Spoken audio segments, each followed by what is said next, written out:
Karachi press club के सालाना इंतखाबात में मुसलसल 12वीं दफ़ा दी डेमोक्रेट्स ने कामयाबी हासिल की है।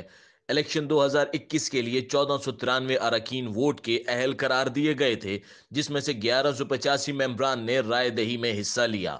Chairman election committee doctor Tauseef Ahmad Khan ने इंतखाबी अमल की तकमील के बाद नताइज का ऐलान किया। कमेटी के जारी करदा नताइज के मुताबिक दी डेमोक्रेट्स पैनल ने एक बार फिर क्लीन स्वीप किया और दी डेमोक्रेट्स पैनल के तमाम उम्मीदवार वाज़े अक्सरियत से कामयाब हुए। दी डेमोक्रेट्स के सदर के उम्मीदवार फाजिल जमीली ने 607 वोट लेकर कामयाबी हासिल की, जबकि मद्दे मुकाबिल यूनाइटेड पैनल के हबीब खान गौरी ने 560 वोट हासिल किए। दी डेमोक्रेट्स की जानिब से नायब सदर की उम्मीदवार शाजिया हसन ने 754 वोट हासिल करके कामयाबी हासिल की। खजानची के ओहदे पर दी डेमोक्रेट्स के अब्दुल वहीद राज पर, सेक्रेटरी की नशिस्त पर मोहम्मद रिजवान भट्ट, जबकि ज्वाइंट सेक्रेटरी की नशिस्त पर भी दी डेमोक्रेट्स के ही साकिब सगीर ने कामयाबी हासिल की। दी डेमोक्रेट्स पैनल ने गवर्निंग बॉडी की तमाम 7 नशिस्तें भी अपने नाम की।